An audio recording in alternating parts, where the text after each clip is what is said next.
क्या आपने कभी सोचा है कि एक व्यक्ति के अंतिम शब्द पूरी दुनिया को कैसे बदल सकते हैं? व्यवस्था विवरण की किताब हमें बताती है कि मूसा ने मोआब के मैदानों में इस्राएलियों को संबोधित किया और उनके हर शब्द में शक्ति थी। ज्यादातर लोग मानते हैं कि व्यवस्था विवरण सिर्फ पुराने नियमों की पुनरावृत्ति है, लेकिन सच्चाई यह है कि यह भविष्यवाणी, चेतावनी और आशा का एक जीवित दस्तावेज है। इस कहानी में हम 3 चरणों में आगे बढ़ेंगे। पहले हम देखेंगे कि मूसा ने क्यों अपने जीवन के अंतिम दिनों में यह भाषण दिया। फिर हम समझेंगे कि उनके शब्द कैसे आज भी प्रासंगिक हैं। और अंत में हम जानेंगे कि इस किताब ने राजाओं और राष्ट्रों को कैसे प्रभावित किया। और जब हम इस पहली परत को समझ लेंगे, असली कहानी शुरू होगी। मूसा 120 वर्ष के हैं। उनकी आंखें अभी भी स्पष्ट हैं, उनकी शक्ति अभी भी बरकरार है, लेकिन परमेश्वर ने उन्हें बता दिया है कि वे वादा किए गए देश में प्रवेश नहीं करेंगे। यह सुनकर कोई भी टूट जाता, लेकिन मूसा नहीं टूटते। इसके बजाय वे अपने लोगों को इकट्ठा करते हैं। यह कोई साधारण सभा नहीं है, यह इतिहास का सबसे महत्वपूर्ण पल है। मोआब के मैदान यर्दन नदी के पूर्व में फैले हुए हैं। इजरायली लोग वहां खड़े हैं और उनके सामने वादा किया गया देश है। 40 साल पहले उनके माता पिता ने उसी देश में प्रवेश करने से इनकार कर दिया था। अब यह पीढ़ी एक नए अवसर के सामने है। मूसा जानते हैं कि समय कम है। उन्हें अपने लोगों को तैयार करना है। उन्हें याद दिलाना है कि वे कौन हैं, कहां से आए हैं और उनका भविष्य क्या हो सकता है। लेकिन यह सिर्फ इतिहास का पाठ नहीं है। मूसा एक अनुबंध स्थापित कर रहे हैं। व्यवस्था विवरण एक बताता है कि मूसा ने यर्दन के पार सभी इस्राएलियों से बात की। यह केवल शब्द नहीं है, यह एक वाचा है जो जीवन और मृत्यु के बीच चुनाव प्रस्तुत करती है। क्या आपने कभी सोचा है कि मूसा ने अपने भाषण की शुरुआत कैसे की? वे सीधे इतिहास में जाते हैं। वे होरेब पर्वत से शुरू करते हैं, जहां परमेश्वर ने 10 आज्ञाएं दी। व्यवस्था विवरण 1:6 में परमेश्वर कहते हैं, तुम इस पर्वत पर बहुत समय से रहे हो, अब आगे बढ़ो। यह एक आदेश है, यह एक चुनौती है। परमेश्वर उन्हें रुकने नहीं दे रहे हैं, वे उन्हें अपनी नियति की ओर धकेल रहे हैं। मूसा यह भी याद दिलाते हैं कि उन्होंने न्यायाधीशों को कैसे नियुक्त किया। जब लोगों की संख्या बढ़ गई, तो मूसा अकेले सभी समस्याओं को हल नहीं कर सकते थे। उन्होंने बुद्धिमान और अनुभवी लोगों को चुना और उन्हें अधिकार दिया। लेकिन यहां एक गहरा सिद्धांत है। नेतृत्व का मतलब अकेले शासन करना नहीं है। नेतृत्व का मतलब जिम्मेदारी साझा करना है। व्यवस्था विवरण 1:17 में मूसा न्यायाधीशों से कहते हैं, तुम किसी का पक्षपात मत करो, छोटे और बड़े सभी का न्याय समान हो। यह कितना शक्तिशाली संदेश है। लेकिन फिर कहानी एक अंधेरे मोड़ पर आती है। मूसा कादेश बरने की घटना को याद करते हैं। यह वह पल था जब इस्राएलियों ने परमेश्वर के वादे को अस्वीकार कर दिया। उन्होंने जासूसों को देश देखने के लिए भेजा और जासूस अच्छी खबर लेकर लौटे। देश उपजाऊ था, दूध और शहद से भरा हुआ था, लेकिन उन्होंने यह भी कहा कि वहां विशाल लोग रहते हैं और शहरों की दीवारें ऊंची हैं। इस्राएलियों ने डर के कारण प्रवेश करने से इनकार कर दिया। यह केवल डर नहीं था, यह अविश्वास था। परमेश्वर ने उन्हें मिस्र से बचाया था। उन्होंने लाल सागर को विभाजित किया था। उन्होंने रेगिस्तान में उन्हें मन्ना खिलाया था। फिर भी इस्राएली उन पर विश्वास नहीं करते थे। व्यवस्था विवरण 1:26 कहता है, तुमने जाने से इनकार कर दिया और अपने परमेश्वर यहोवा के आदेश के विरुद्ध विद्रोह किया। इसके परिणाम भयानक थे। परमेश्वर ने कहा कि उस पीढ़ी में से कोई भी वादा किए गए देश में प्रवेश नहीं करेगा। वे 40 साल तक रेगिस्तान में भटकेंगे, जब तक कि वह पूरी पीढ़ी मर नहीं जाती। अब मूसा एक नई पीढ़ी के सामने खड़े हैं। यह पीढ़ी रेगिस्तान में पैदा हुई और पली बढ़ी है। उन्होंने अपने माता पिता की गलतियों को देखा है, लेकिन क्या वे अलग होंगे? मूसा उन्हें चुनौती देते हैं। वे उन्हें याद दिलाते हैं कि आज्ञाकारिता जीवन लाती है और अवज्ञा मृत्यु। और एक बार जब हम इस पहली परत को समझ लेते हैं, असली कहानी शुरू होती है।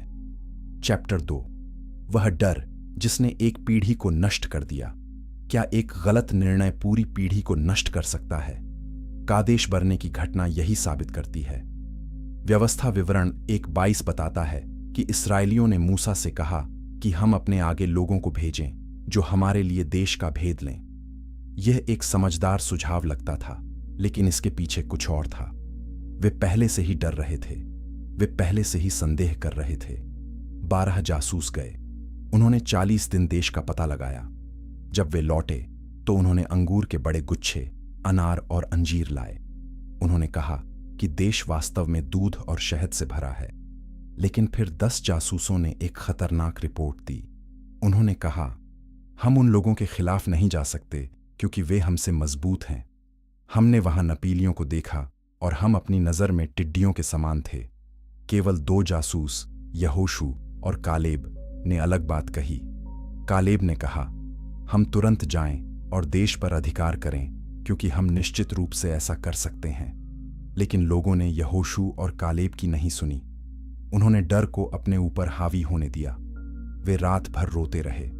उन्होंने मूसा और हारून के खिलाफ बड़बड़ाया। उन्होंने कहा, काश हम मिस्र में मर गए होते। क्या यह बेहतर नहीं होगा कि हम मिस्र लौट जाएं? यह केवल कायरता नहीं थी, यह परमेश्वर के खिलाफ सीधा विद्रोह था। उन्होंने परमेश्वर की सारी शक्ति और प्रेम को भुला दिया। उन्होंने भूल गए कि परमेश्वर ने उन्हें फिरौन से कैसे बचाया। उन्होंने भूल गए कि लाल सागर कैसे खुला। उन्होंने भूल गए कि रेगिस्तान में परमेश्वर ने उनकी देखभाल कैसे की। व्यवस्था विवरण 1:32 कहता है, इस बात पर भी तुमने अपने परमेश्वर यहोवा पर विश्वास नहीं किया। परमेश्वर का क्रोध भड़का। उन्होंने शपथ खाई कि 20 वर्ष और उससे अधिक आयु का कोई भी व्यक्ति वादा किए गए देश में प्रवेश नहीं करेगा। केवल यहोशू और कालेब को अनुमति दी जाएगी। बाकी सब रेगिस्तान में मरेंगे। यह एक कठोर सजा लगती है, लेकिन यह न्याय था। जब लोगों ने यह सुना तो उन्हें खेद हुआ। उन्होंने कहा, हमने पाप किया है, अब हम जाएंगे और लड़ेंगे। लेकिन बहुत देर हो चुकी थी। मूसा ने उन्हें चेतावनी दी, मत जाओ क्योंकि यहोवा तुम्हारे साथ नहीं है। लेकिन उन्होंने नहीं सुना। वे पहाड़ पर चढ़ गए और लड़ने की कोशिश की। उनके दुश्मनों ने उन्हें मधुमक्खियों की तरह खदेड़ दिया और उन्हें हराया। अब 40 साल बीत चुके हैं। वह पूरी पीढ़ी मर चुकी है। केवल यहोशू और कालेब जीवित हैं, और साथ ही वे लोग जो 20 वर्ष से कम आयु के थे। यह नई पीढ़ी अब मोआब के मैदानों में खड़ी है। मूसा उन्हें याद दिला रहे हैं कि उनके माता पिता का क्या हुआ। यह एक चेतावनी है, यह एक अनुरोध है, यह एक आदेश है। मत डरो, विश्वास करो, आज्ञा मानो। लेकिन मूसा केवल नकारात्मक कहानियां नहीं बताते, वे सकारात्मक भी बताते हैं। उन्होंने याद दिलाया कि परमेश्वर ने उनकी यात्रा के दौरान उनकी कैसे देखभाल की। जब वे एदोम के क्षेत्र से गुजरे तो परमेश्वर ने उन्हें एदोमियों के साथ नहीं लड़ने के लिए कहा, क्योंकि एदोम एसाव के वंशज थे। जब वे मोआब से गुजरे तो परमेश्वर ने उन्हें मोआबियों के साथ नहीं लड़ने के लिए कहा, क्योंकि वे लूत के वंशज थे। परमेश्वर ने दिखाया कि वे न्यायी हैं। वे बिना कारण युद्ध नहीं चाहते थे। लेकिन जब सीहोन, हेशबोन का राजा, ने इस्राएलियों को अपने देश से गुजरने नहीं दिया तो परमेश्वर ने कहा, लड़ो। और जब ओग, बाशान का राजा, उनके खिलाफ आया तो परमेश्वर ने कहा, आए मत डरो, मैं उसे तुम्हारे हाथ में दे दूंगा। इस्राएलियों ने सीहोन और ओग को हराया। उन्होंने उनके शहरों पर कब्जा कर लिया। यह उनकी पहली बड़ी जीत थी। यह उनके विश्वास को मजबूत करने के लिए था। यह उन्हें दिखाने के लिए था कि परमेश्वर उनके साथ हैं। मूसा इन जीतों को विस्तार से बताते हैं। व्यवस्था विवरण 2:31 में परमेश्वर मूसा से कहते हैं, देखो, मैंने सीहोन और उसके देश को तुम्हारे अधीन करना शुरू कर दिया है। अब उस पर अधिकार करना शुरू करो। यह परमेश्वर का वादा था और परमेश्वर ने अपना वादा पूरा किया।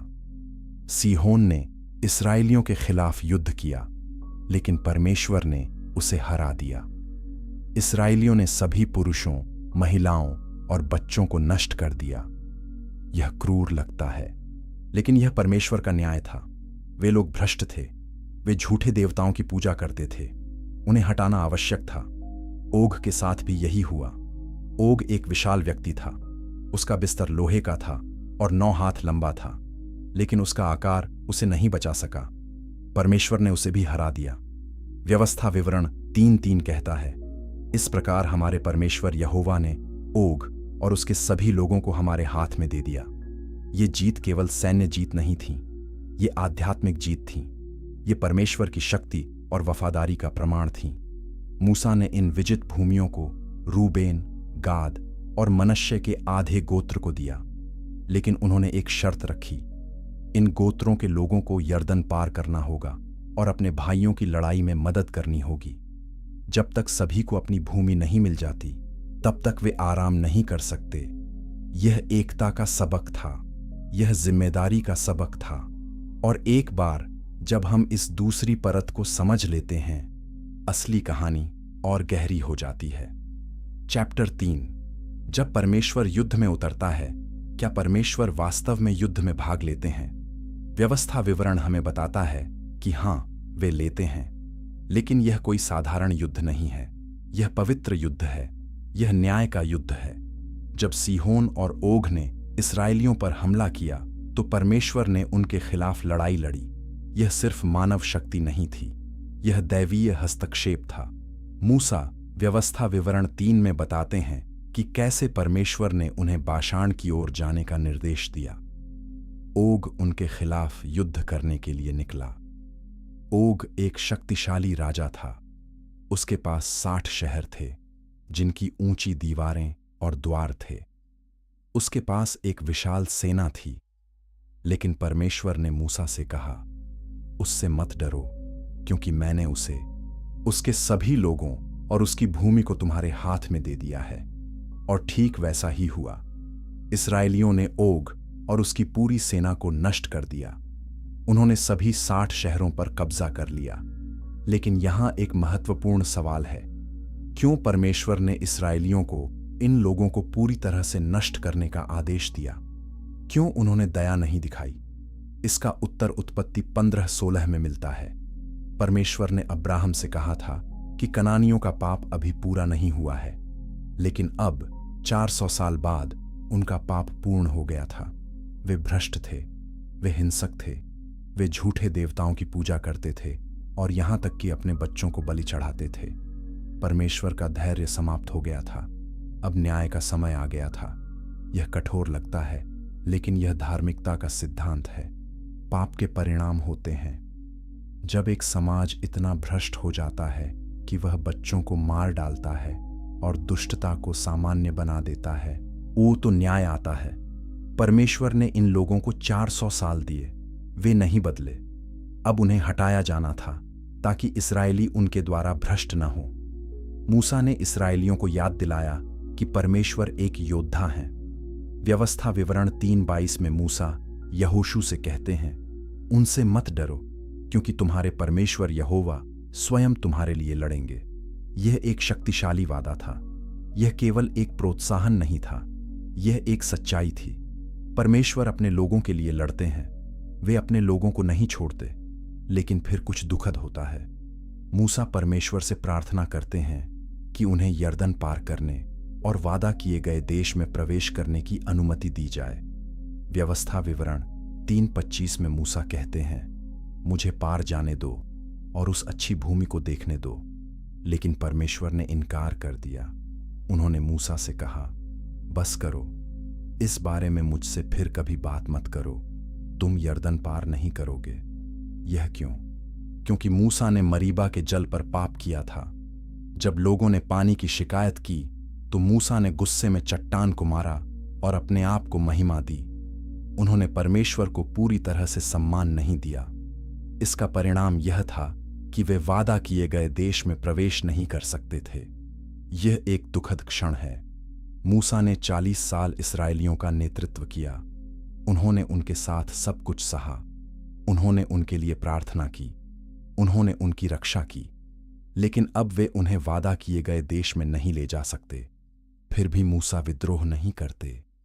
वे स्वीकार करते हैं, वे यहोशू को तैयार करते हैं, वे उसे प्रोत्साहित करते हैं। व्यवस्था विवरण 3:28 में परमेश्वर मूसा से कहते हैं, यहोशू को प्रोत्साहित करो और मजबूत करो, क्योंकि वह इन लोगों को पार ले जाएगा। मूसा ने ठीक यही किया। यह नेतृत्व का एक शक्तिशाली उदाहरण है। असली नेता अपने बाद आने वालों को तैयार करते हैं। वे ईर्ष्या नहीं करते, वे सहयोग करते हैं। मूसा जानते थे कि उनका समय समाप्त हो रहा है, लेकिन परमेश्वर की योजना जारी रहेगी। यहोशू नया नेता होगा और परमेश्वर यहोशू के साथ होंगे, जैसे वे मूसा के साथ थे। इसके बाद मूसा ने लोगों को चेतावनी दी। उन्होंने कहा, अब जब तुम वादा किए गए देश में जा रहे हो, तो परमेश्वर की आज्ञाओं का पालन करो। उनमें कुछ मत जोड़ो और न ही उनसे कुछ घटाओ। व्यवस्था विवरण 4:2 यह स्पष्ट रूप से बताता है, परमेश्वर का वचन पूर्ण है, इसे बदलने की जरूरत नहीं है। इसे बदलने की कोशिश करना खतरनाक है। यह परमेश्वर के अधिकार को चुनौती देना है। मूसा ने यह भी याद दिलाया कि बालपोर की घटना में क्या हुआ। जब इस्राएलियों ने मोआबी महिलाओं के साथ व्यभिचार किया और उनके देवताओं की पूजा की, तो परमेश्वर का क्रोध भड़का। एक प्लेग आया और 24,000 लोग मर गए। यह मूर्ति पूजा का परिणाम था। यह आज्ञा की अवहेलना का परिणाम था। मूसा ने कहा, लेकिन तुम जो यहोवा से लिपटे रहे, आज तक जीवित हो। आज्ञाकारिता जीवन लाती है, अवज्ञा मृत्यु लाती है। यह सरल सच्चाई है जिसे भुलाया नहीं जा सकता। चैप्टर 4, 10 आज्ञाएं और जीवन का रहस्य। क्या आपने कभी सोचा है कि 10 आज्ञाएं क्यों इतनी महत्वपूर्ण हैं? ज्यादातर लोग उन्हें पुराने नियमों की सूची मानते हैं, लेकिन सच्चाई यह है कि वे जीवन का खाका हैं। वे परमेश्वर की पवित्रता और प्रेम को प्रकट करते हैं। मूसा व्यवस्था विवरण 5 में इन आज्ञाओं को दोहराते हैं। यह केवल पुनरावृत्ति नहीं है, यह एक नई पीढ़ी के लिए नवीनीकरण है। मूसा याद दिलाते हैं कि परमेश्वर ने होरेब पर्वत पर इन आज्ञाओं को कैसे दिया। पर्वत आग से जल रहा था, बादल, अंधकार और तूफान था। परमेश्वर का स्वर गरजा। लोग इतने डर गए कि उन्होंने मूसा से कहा, तुम हमारे लिए सुनो और हमें बताओ, लेकिन परमेश्वर को हमसे सीधे बात न करने दो, नहीं तो हम मर जाएंगे। व्यवस्था विवरण 5:25 में लोग कहते हैं, यदि हम अपने परमेश्वर यहोवा का स्वर और सुने तो हम मर जाएंगे। यह परमेश्वर की पवित्रता की शक्ति को दिखाता है। परमेश्वर इतने पवित्र हैं कि पापी लोग उनकी उपस्थिति को सहन नहीं कर सकते। पहली आज्ञा है, तुम्हारे पास मेरे अलावा कोई और देवता ना हो। यह आधार है। परमेश्वर ही एकमात्र परमेश्वर हैं, कोई और नहीं। व्यवस्था विवरण 6:4 में मूसा कहते हैं, हे इस्राएल सुन, हमारा परमेश्वर यहोवा एक ही यहोवा है। यह यहूदी धर्म का शेमा है। यह केंद्रीय विश्वास कथन है। एक ही परमेश्वर, एक ही स्वामी, एक ही प्रभु। दूसरी आज्ञा है, तुम अपने लिए कोई मूर्ति मत बनाओ। परमेश्वर अदृश्य हैं, वे किसी मूर्ति में नहीं समा सकते। जब लोग मूर्तियां बनाते हैं तो वे परमेश्वर को सीमित करने की कोशिश करते हैं। वे परमेश्वर को अपनी कल्पना के अनुसार बनाने की कोशिश करते हैं, लेकिन परमेश्वर हमारी कल्पना से बड़े हैं। वे हमारे नियंत्रण में नहीं हैं। तीसरी आज्ञा है, तुम अपने परमेश्वर यहोवा का नाम व्यर्थ न लोगे। परमेश्वर का नाम पवित्र है। इसका उपयोग लापरवाही से या झूठी शपथ में नहीं किया जाना चाहिए।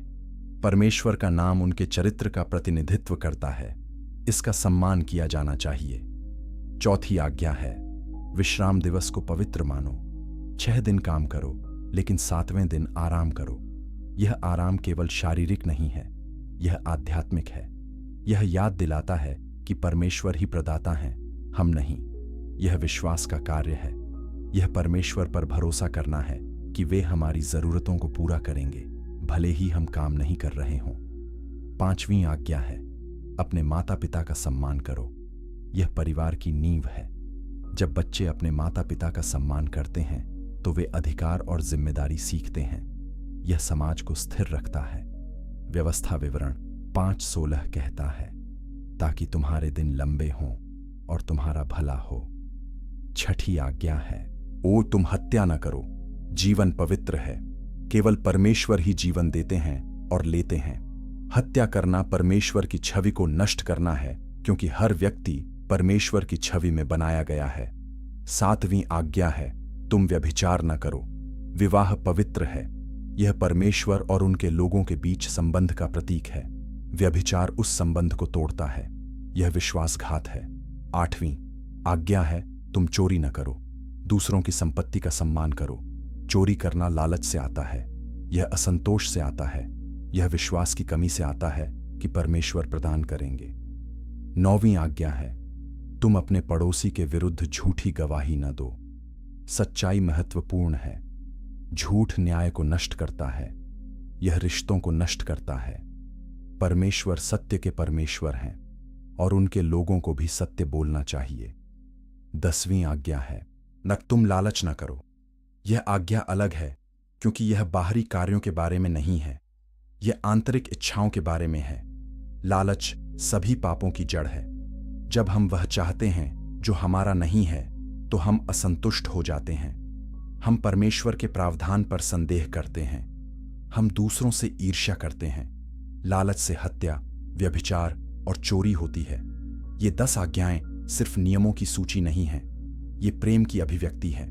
व्यवस्था विवरण 6:5 में मूसा कहते हैं, तुम अपने परमेश्वर यहोवा से अपने सारे मन, सारे प्राण और सारी शक्ति से प्रेम करो। यह सबसे बड़ी आज्ञा है। और जब हम परमेश्वर से प्रेम करते हैं, तो हम स्वाभाविक रूप से उनकी आज्ञाओं का पालन करते हैं। आज्ञा पालन बोझ नहीं है, यह प्रेम की प्रतिक्रिया है। मूसा ने यह भी चेतावनी दी कि जब वे वादा किए गए देश में जाएं, तो वे परमेश्वर को न भूलें। व्यवस्था विवरण 6:10 से 12 में मूसा कहते हैं, जब तुम उन शहरों में रहोगे जो तुमने नहीं बनाए, और घरों में जो अच्छी चीजों से भरे हैं जिन्हें तुमने नहीं भरा, और कुओं से जो तुमने नहीं खोदे, और अंगूर के बागों और जैतून के पेड़ों से जो तुमने नहीं लगाए, तो सावधान रहो कि तुम यहोवा को न भूलो। समृद्धि खतरनाक हो सकती है।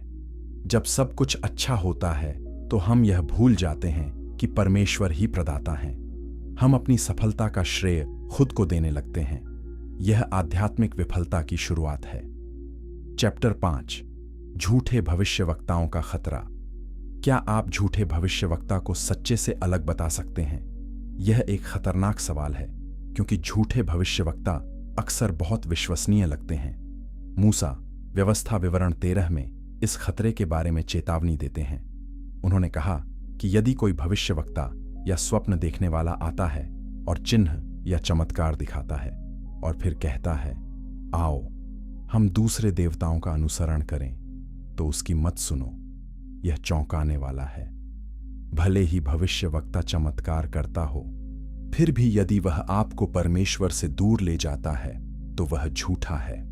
व्यवस्था विवरण 13:3 कहता है, तुम उस भविष्यवक्ता की बात न सुनो, क्योंकि तुम्हारा परमेश्वर यहोवा तुम्हारी परीक्षा ले रहा है कि क्या तुम उससे अपने सारे मन और सारे प्राण से प्रेम करते हो। परमेश्वर परीक्षा की अनुमति देते हैं। वे देखना चाहते हैं कि क्या हम वफादार रहेंगे, भले ही कुछ आकर्षक या चमकदार हो। मूसा ने यह भी चेतावनी दी कि यदि तुम्हारा भाई, बेटा, बेटी, पत्नी या दोस्त तुम्हें गुप्त रूप से झूठे देवताओं की सेवा करने के लिए उकसाता है, तो उसकी न सुनो। व्यवस्था विवरण 13:8 कहता है, तुम उस पर दया न करो, उसे न छिपाओ, बल्कि उसे मार डालो। यह अत्यधिक कठोर लगता है, लेकिन यह मूर्ति पूजा की गंभीरता को दिखाता है। मूर्ति पूजा एक कैंसर की तरह है। यदि इसे नहीं रोका जाता, तो यह पूरे समाज को भ्रष्ट कर देता है। मूसा ने एक और चेतावनी दी, यदि तुम सुनते हो कि तुम्हारे किसी शहर में दुष्ट लोग उठे हैं और लोगों को झूठे देवताओं की सेवा करने के लिए भटकाया है, तो जांच करो। यदि यह सच है, तो उस पूरे शहर को नष्ट कर दो। व्यवस्था विवरण 13:15 कहता है, तुम उस शहर के निवासियों को तलवार से मार डालो, उसे और उसमें जो कुछ है उसे पूरी तरह से नष्ट कर दो। यह आज के मानकों से अकल्पनीय है, लेकिन यह उस समय की वास्तविकता थी। परमेश्वर अपने लोगों को पवित्र रखना चाहते थे। मूर्ति पूजा उन्हें नष्ट कर देगी। लेकिन मूसा ने यह भी बताया कि सच्चे भविष्यवक्ता को कैसे पहचाना जाए। व्यवस्था विवरण 18:22 में मूसा कहते हैं, यदि कोई भविष्यवक्ता यहोवा के नाम पर बोलता है और उसकी बात पूरी नहीं होती, तो वह बात यहोवा की ओर से नहीं है। सच्चे भविष्यवक्ता की भविष्यवाणियां सच होती हैं, झूठे भविष्यवक्ता की भविष्यवाणियां विफल हो जाती हैं। यह एक स्पष्ट परीक्षण है। मूसा ने यह भी भविष्यवाणी की कि परमेश्वर एक महान भविष्यवक्ता भेजेंगे। व्यवस्था विवरण 18:15 में मूसा कहते हैं, तुम्हारा परमेश्वर यहोवा तुम्हारे बीच से, तुम्हारे भाइयों में से उन मेरे समान एक भविष्यवक्ता उठाएगा, तुम उसकी सुनना। यह एक महत्वपूर्ण भविष्यवाणी है। यह यीशु मसीह की ओर इशारा करती है। नया नियम बताता है कि यीशु वह भविष्यवक्ता हैं जिसके बारे में मूसा ने बात की। यीशु मूसा से भी महान हैं। वे केवल व्यवस्था देने वाले नहीं हैं, वे व्यवस्था को पूरा करने वाले हैं। इसके बाद मूसा ने आहार संबंधी कानूनों के बारे में बात की। व्यवस्था विवरण 14 में मूसा बताते हैं कि इस्राएलियों को क्या खाना चाहिए और क्या नहीं। वे शुद्ध जानवर खा सकते हैं जो खुर रखते हैं और जुगाली करते हैं। वे शुद्ध मछली खा सकते हैं जिनके पंख और छिलके हैं, लेकिन वे अशुद्ध जानवरों को नहीं खा सकते, जैसे सूअर, ऊंट या समुद्री भोजन बिना छिलके के। ये कानून केवल स्वास्थ्य के बारे में नहीं थे, ये पवित्रता के बारे में थे। परमेश्वर चाहते थे कि इस्राएली अलग रहें। वे नहीं चाहते थे कि वे अन्य राष्ट्रों की तरह बने। ये कानून उन्हें याद दिलाते थे कि वे परमेश्वर के विशेष लोग हैं। मूसा ने दशमांश के बारे में भी बात की। व्यवस्था विवरण 14:22 कहता है, तुम अपनी सारी उपज का दशमांश अवश्य दो। दशमांश का मतलब है 10% देना। यह परमेश्वर को पहला और सबसे अच्छा देना था। यह विश्वास का कार्य था। यह मानना था कि परमेश्वर बाकी 90% से अधिक प्रदान करेंगे। हर तीसरे वर्ष दशमांश स्थानीय रूप से संग्रहित किया जाता था और लेवियों, विदेशियों, अनाथों और विधवाओं को दिया जाता था। यह सामाजिक न्याय की व्यवस्था थी। परमेश्वर चाहते थे कि गरीबों की देखभाल की जाए। वे नहीं चाहते थे कि कोई भूखा रहे या उपेक्षित हो। चैप्टर 6, न्याय की व्यवस्था, जो आधुनिक कानून से आगे थी। क्या प्राचीन इस्राएल की कानूनी व्यवस्था आधुनिक कानून से बेहतर थी? कुछ मामलों में हाँ। व्यवस्था विवरण 19 में मूसा ने शरण के शहरों की स्थापना की। ये ऐसे शहर थे जहां कोई व्यक्ति भाग सकता था यदि उसने गलती से किसी को मार दिया। व्यवस्था विवरण 19:5 एक उदाहरण देता है। यदि कोई व्यक्ति अपने पड़ोसी के साथ जंगल में लकड़ी काटने जाता है और कुल्हाड़ी फिसल जाती है और पड़ोसी को लग जाती है और वह मर जाता है, तो वह व्यक्ति शरण के शहर में भाग सकता है। यह क्रांतिकारी था। यह गलती से हुई हत्या और जानबूझकर की गई हत्या के बीच अंतर करता था। यह मानता था कि दुर्घटनाएं होती हैं। यह निर्दोष लोगों को बदला लेने वालों से बचाता था। शरण के शहर में व्यक्ति सुरक्षित था जब तक कि मामले की जांच नहीं हो जाती। यदि यह पाया जाता कि हत्या वास्तव में एक दुर्घटना थी, तो व्यक्ति शरण के शहर में रह सकता था और मुक्त रह सकता था। लेकिन यदि कोई व्यक्ति जानबूझकर हत्या करता है तो उसे मौत की सजा दी जाती है। व्यवस्था विवरण 19:11 से 12 कहता है, यदि कोई अपने पड़ोसी से घृणा करता है, उसकी घात में बैठता है, उस पर हमला करता है और उसे मार डालता है, तो वह शरण के शहर में नहीं भाग सकता। उसे वहां से बाहर निकाला जाएगा और मार दिया जाएगा। न्याय को पूरा किया जाना चाहिए। हत्या को दंडित किया जाना चाहिए। मूसा ने गवाहों के बारे में भी बात की। व्यवस्था विवरण 19:15 कहता है, एक ही गवाह किसी को दोषी नहीं ठहरा सकता। 2 या 3 गवाहों की गवाही आवश्यक है। यह झूठे आरोपों से बचाता है। यह सुनिश्चित करता है कि न्याय निष्पक्ष है। यदि कोई झूठी गवाही देता है तो उसे वही सजा मिलती है जो उसने दूसरे के लिए चाही थी। व्यवस्था विवरण 19:19 कहता है, तुम उससे वैसा ही करो जैसा उसने अपने भाई के साथ करने की योजना बनाई थी। यह झूठ बोलने वालों को हतोत्साहित करता है। मूसा ने आरण और गरीबों के बारे में भी बात की। व्यवस्था विवरण 15 में मूसा ने हर 7 साल में आरण माफी की व्यवस्था स्थापित की। हर 7वें वर्ष सभी आरण रद्द कर दिए जाते थे। यदि आपने अपने पड़ोसी को पैसे उधार दिए थे तो 7वें वर्ष में आप उसे माफ कर देते थे। यह अविश्वसनीय है। यह गरीबों को आरण के जाल में फंसने से रोकता है। यह सुनिश्चित करता है कि कोई भी स्थायी रूप से गरीब नहीं रहता। लेकिन मूसा ने चेतावनी दी कि लोग स्वार्थी न बने। व्यवस्था विवरण 15:9 में मूसा कहते हैं, सावधान रहो कि तुम्हारे मन में यह दुष्ट विचार न आए कि 7वां वर्ष करीब है और तुम अपने गरीब भाई को कुछ न दो। लोग सोच सकते हैं, यदि मैं अभी पैसे उधार दूंगा तो मुझे वे वापस नहीं मिलेंगे क्योंकि 7वां वर्ष आ रहा है। लेकिन परमेश्वर कहते हैं, फिर भी दो, उदार बनो और मैं तुम्हें आशीष दूंगा। मूसा ने दासों के बारे में भी बात की। यदि कोई इब्री दास बन जाता है तो 6 साल बाद उसे मुक्त किया जाना चाहिए, और जब उसे मुक्त किया जाता है तो उसे खाली हाथ नहीं भेजा जाना चाहिए। व्यवस्था विवरण 15:14 कहता है, तुम उसे अपनी भेड़ों, अपने खलिहान और अपने दाख मधु से उदारता से दो। यह दयालुता है, यह सम्मान है। यह दासों को इंसानों के रूप में देखना है, न कि केवल संपत्ति के रूप में। ये कानून आधुनिक कानून से कहीं अधिक दयालु हैं। वे गरीबों, कमजोरों और हाशिए पर रहने वालों की रक्षा करते हैं। वे दिखाते हैं कि परमेश्वर न्याय और दया दोनों के परमेश्वर हैं। चैप्टर 7, युद्ध, राजा और शक्ति की सीमाएं। क्या राजा जो चाहे कर सकता है? आधुनिक इतिहास में कई राजाओं ने ऐसा सोचा, लेकिन व्यवस्था विवरण 17 में परमेश्वर ने राजाओं की शक्ति को सीमित किया। जब इस्राएली वादा किए गए देश में जाएं और एक राजा चाहें तो उन्हें वही राजा चुनना चाहिए जिसे परमेश्वर चुनते हैं। राजा इस्राएली होना चाहिए, विदेशी नहीं, और राजा को कुछ नियमों का पालन करना होगा। व्यवस्था विवरण 17:16 कहता है, राजा अपने लिए बहुत से घोड़े न रखे। प्राचीन दुनिया में घोड़े सैन्य शक्ति का प्रतीक थे। परमेश्वर नहीं चाहते थे कि राजा सैन्य शक्ति पर भरोसा करे। वे चाहते थे कि राजा परमेश्वर पर भरोसा करे। राजा को मिस्र से घोड़े भी नहीं लाने चाहिए, क्योंकि परमेश्वर ने कहा था कि तुम उस रास्ते पर फिर कभी नहीं लौटोगे। व्यवस्था विवरण 17:17 कहता है, राजा अपने लिए बहुत सी पत्नियां न रखे, वो नहीं तो उसका मन भटक जाएगा। कई राजाओं ने राजनीतिक गठबंधन के लिए विदेशी राजकुमारियों से शादी की, लेकिन ये पत्नियां अक्सर उन्हें झूठे देवताओं की पूजा करने के लिए प्रभावित करती थीं। सुलेमान बाद में इसी गलती को करेंगे। उनकी 700 पत्नियां और 300 रखैलें थीं और वे उन्हें मूर्ति पूजा की ओर ले गईं।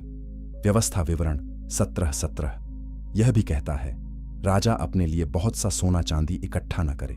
धन खतरनाक है, यह अहंकार और लालच की ओर ले जाता है। परमेश्वर चाहते थे कि राजा विनम्र रहे।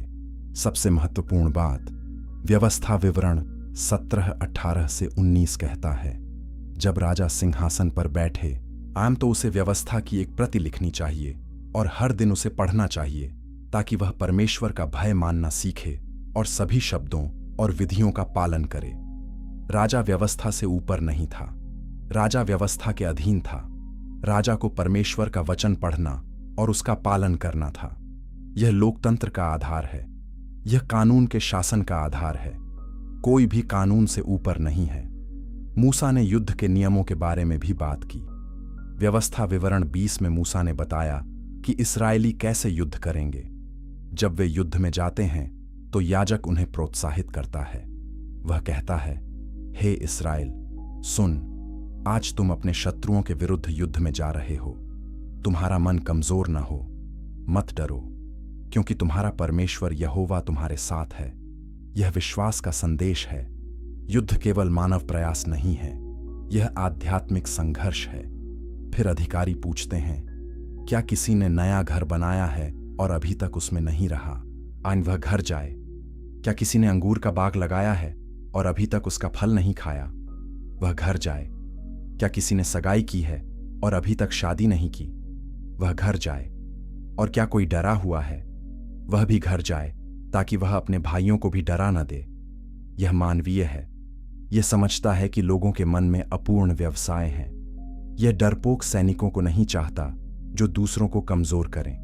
जब इजरायली किसी शहर के पास पहुंचते हैं तो उन्हें पहले शांति की पेशकश करनी चाहिए।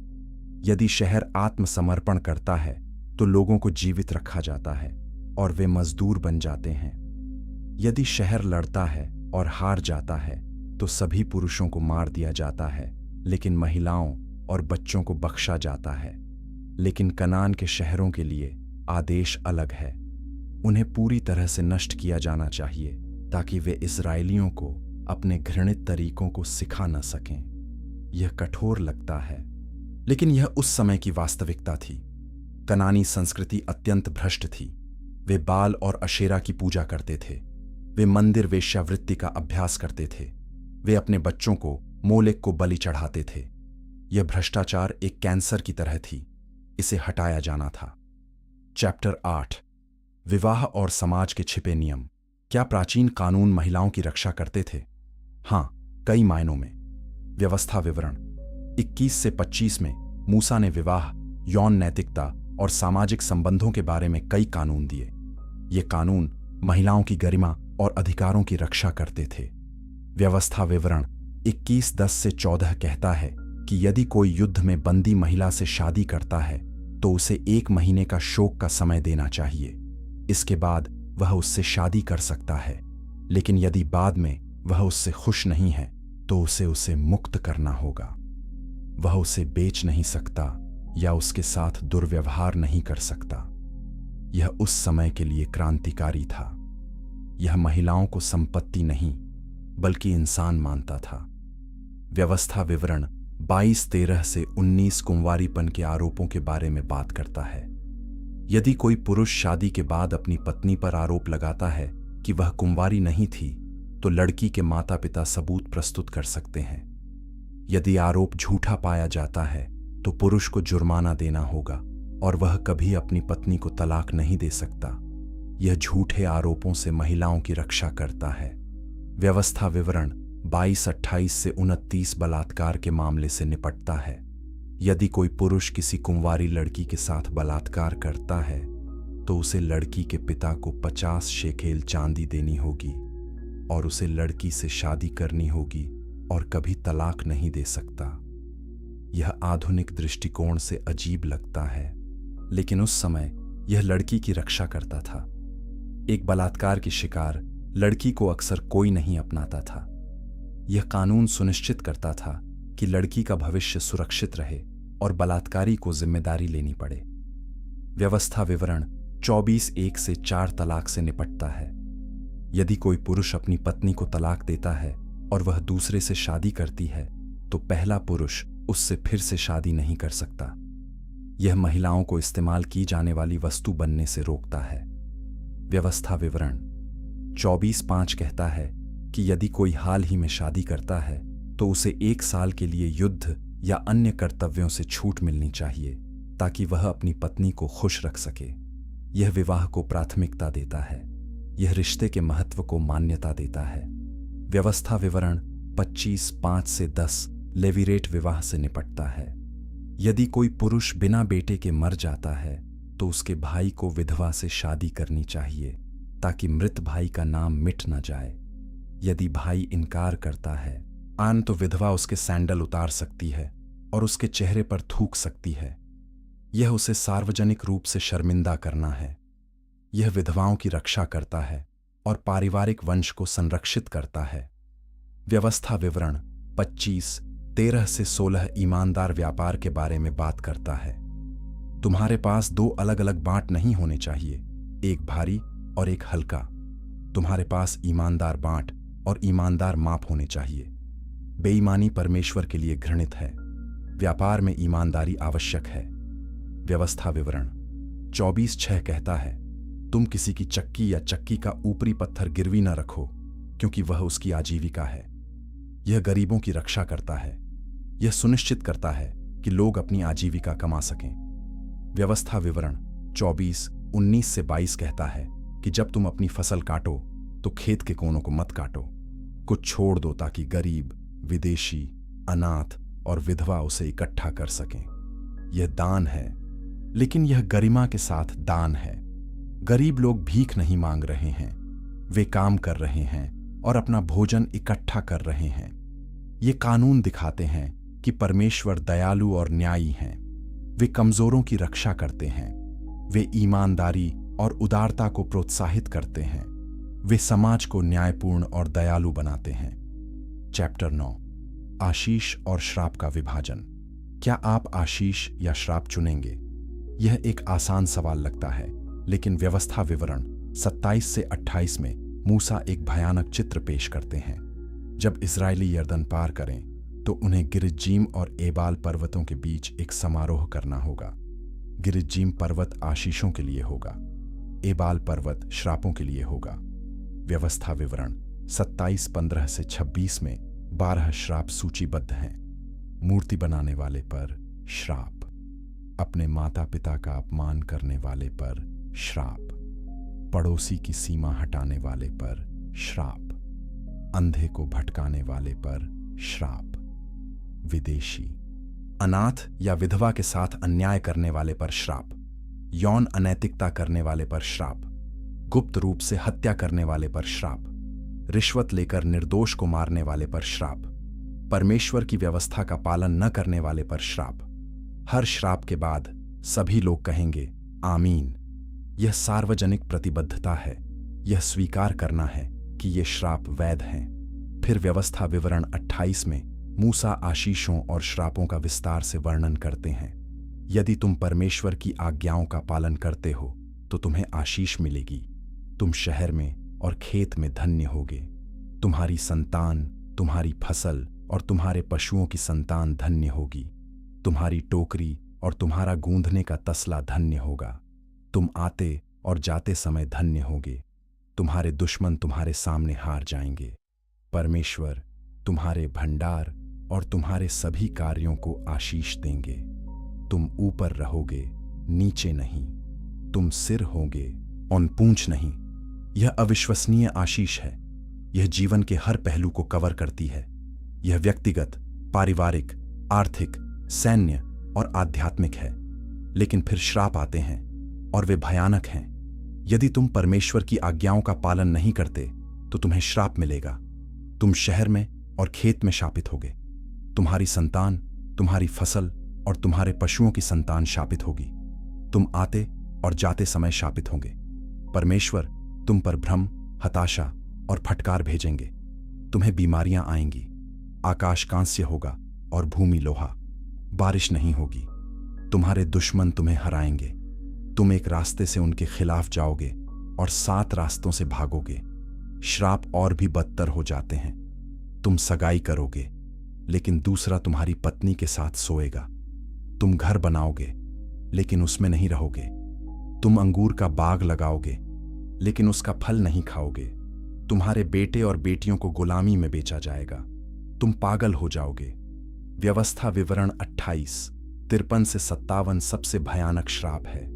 घेराबंदी के दौरान तुम इतने भूखे हो जाओगे कि तुम अपने बच्चों को खाओगे।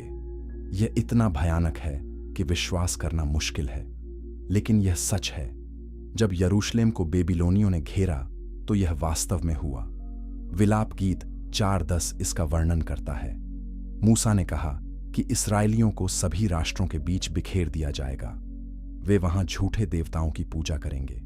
उन्हें कोई आराम नहीं मिलेगा। परमेश्वर उन्हें कांपता हुआ हृदय, फीकी आंखें और निराश आत्मा देंगे। व्यवस्था विवरण 28:66 कहता है, तुम्हारा जीवन तुम्हारे सामने संदेह में लटका रहेगा। तुम रात दिन डरोगे और अपने जीवन के बारे में अनिश्चित रहोगे। यह भविष्यवाणी सटीक रूप से पूरी हुई।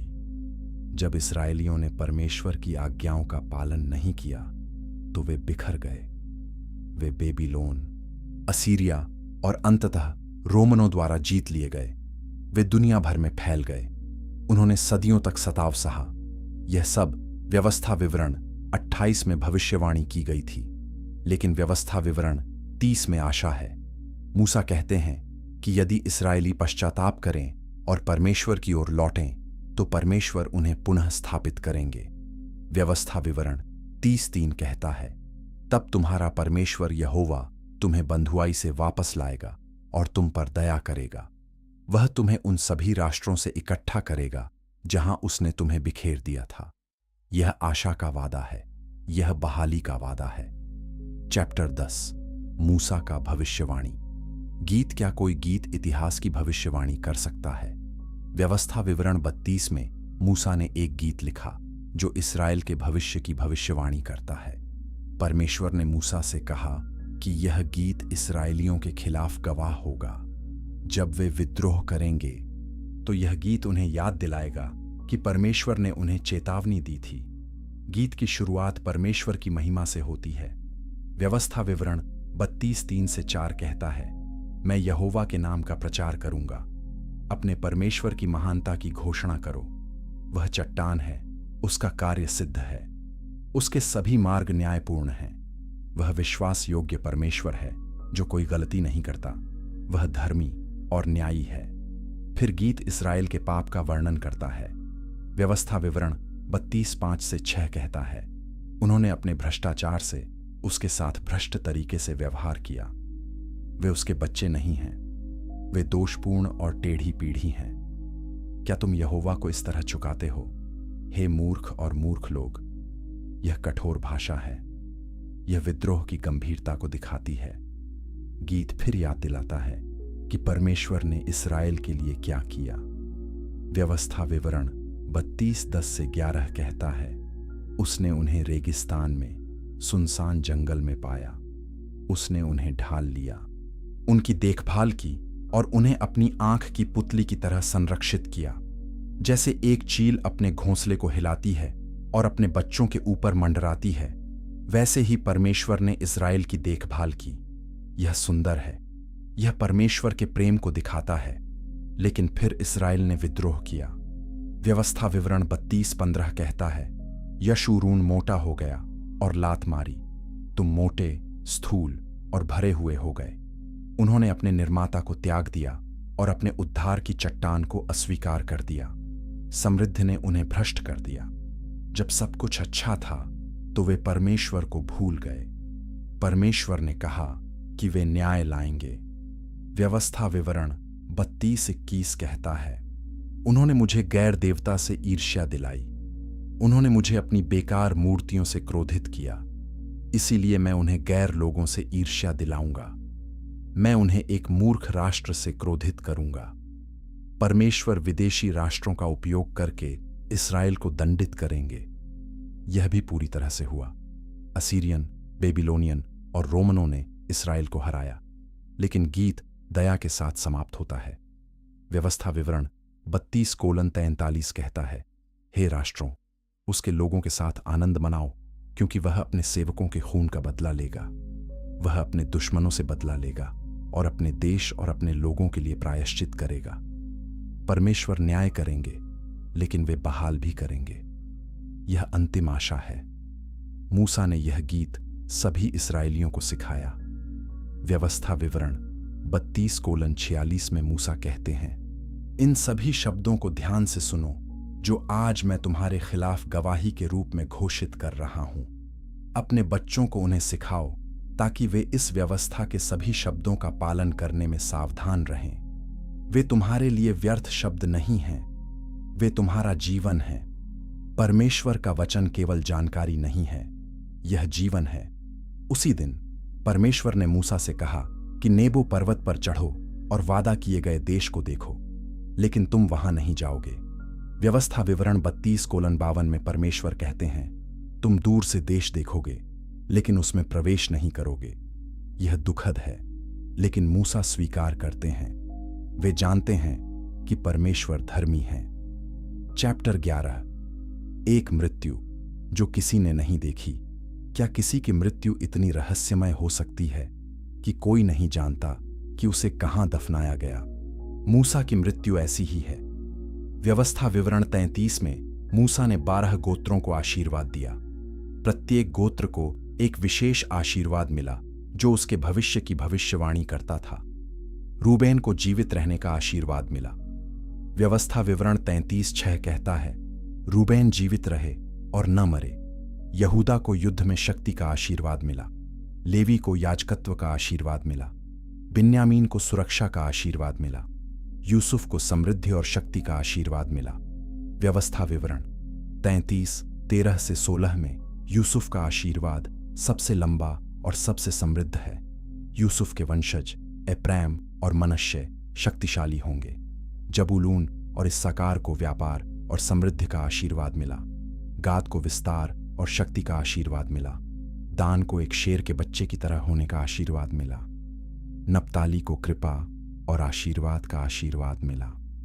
आशेर को तेल और ताकत का आशीर्वाद मिला। व्यवस्था विवरण 33:25 कहता है, तुम्हारे दरवाजों के बोल्ट लोहे और कांस्य के होंगे और जब तक तुम जीवित रहोगे तुम्हारी शक्ति बनी रहेगी। मूसा ने इस्राएल की महानता के साथ समाप्त किया। व्यवस्था विवरण 33:26-29 कहता है, यशूरून के परमेश्वर के समान कोई नहीं है, जो तुम्हारी सहायता के लिए आकाश पर और अपनी महिमा में बादलों पर सवार होता है। अनंत परमेश्वर तुम्हारा आश्रय है और नीचे सनातन भुजाएं हैं। यह शक्तिशाली है, यह आश्वासन है। परमेश्वर उनकी रक्षा करेंगे, परमेश्वर उनका आश्रय है। फिर व्यवस्था विवरण 34 में मूसा नेबो पर्वत पर चढ़ते हैं। परमेश्वर उन्हें पूरा देश दिखाते हैं। गिलाद से दान तक, सारा नप्ताली, एप्रैम और मनश्शे, सारा यहूदा, भूमध्य सागर तक, नेगेव और यरीहो की घाटी। व्यवस्था विवरण 34:4 में परमेश्वर कहते हैं, यह वह देश है जिसके बारे में मैंने अब्राहम, इसहाक और याकूब से शपथ खाई थी। मैंने इसे तुम्हें अपनी आंखों से देखने दिया, लेकिन तुम वहां पार नहीं करोगे। यह कड़वा मीठा है। मूसा अपना सपना देखते हैं, लेकिन वे उसमें प्रवेश नहीं कर सकते। मूसा मोआब की भूमि में मर गए। व्यवस्था विवरण 34:5 कहता है, यहोवा के सेवक मूसा यहोवा के वचन के अनुसार वहीं मर गए और परमेश्वर ने उन्हें दफनाया। यह अविश्वसनीय है। परमेश्वर स्वयं मूसा को दफनाते हैं, कोई और उनकी कब्र नहीं जानता। व्यवस्था विवरण 34:6 कहता है, आज तक किसी को नहीं पता कि उसकी कब्र कहाँ है। क्यों? शायद इसलिए कि परमेश्वर नहीं चाहते थे कि लोग मूसा की कब्र की पूजा करें। मूसा महान थे, लेकिन वे परमेश्वर नहीं थे। मूसा 120 वर्ष के थे जब वे मरे। व्यवस्था विवरण 34:7 कहता है, उनकी आंखें धुंधली नहीं हुई थीं और न ही उनकी शक्ति कम हुई थी। भले ही वे बूढ़े थे, वे अभी भी मजबूत थे। परमेश्वर ने उन्हें अंत तक बनाए रखा। इस्राएलियों ने 30 दिन उनके लिए शोक मनाया। फिर यहोशू ने नेतृत्व संभाला। यहोशू बुद्धि की आत्मा से भरे हुए थे, क्योंकि मूसा ने उन पर अपने हाथ रखे थे। व्यवस्था विवरण 34:10-12 अंतिम श्रद्धांजलि है। इस्राएल में मूसा के समान फिर कभी कोई भविष्यवक्ता नहीं उठा जिसे यहोवा आमने सामने जानते थे। उन सभी चिन्हों और आश्चर्यों के लिए जो यहोवा ने उन्हें मिस्र में फिरौन, उसके सभी अधिकारियों और उसकी सारी भूमि पर करने के लिए भेजा, और उस महान शक्ति और सभी भयानक कामों के लिए जो मूसा ने सभी इस्राएलियों की नज़र में किए। मूसा अद्वितीय थे। वे परमेश्वर के साथ आमने सामने बात करते थे। वे महान चमत्कार करते थे। वे विनम्र नेता थे। वे वफादार सेवक थे। लेकिन व्यवस्था विवरण यहीं समाप्त नहीं होता। इसकी विरासत आगे बढ़ती है। इस किताब ने इस्राएली इतिहास को आकार दिया। जब राजाओं ने परमेश्वर की आज्ञाओं का पालन किया, तो राष्ट्र समृद्ध हुआ। जब उन्होंने अवज्ञा की तो राष्ट्र नष्ट हुआ। जब राजा योशिय्याह ने मंदिर में व्यवस्था की किताब पाई तो उसने सुधार शुरू किया। उसने मूर्तियों को नष्ट कर दिया। उसने झूठे याजकों को हटा दिया। उसने फसह मनाया और परमेश्वर ने उसे आशीष दी। व्यवस्था विवरण आज भी बोलता है। यह हमें याद दिलाता है कि आज्ञाकारिता जीवन लाती है। यह हमें याद दिलाता है कि परमेश्वर वफादार हैं। यह हमें याद दिलाता है कि हमारे पास चुनाव है। हम जीवन या मृत्यु, आशीष या श्राप चुन सकते हैं। व्यवस्था विवरण 30:19 में मूसा कहते हैं, आज मैं आकाश और पृथ्वी को तुम्हारे विरुद्ध गवाह के रूप में बुलाता हूं कि मैंने तुम्हारे सामने जीवन और मृत्यु, आशीष और श्राप रखी है। अब जीवन चुनो ताकि तुम और तुम्हारे बच्चे जीवित रहें। यह अंतिम चुनौती है। यह अंतिम निमंत्रण है। जीवन चुनो।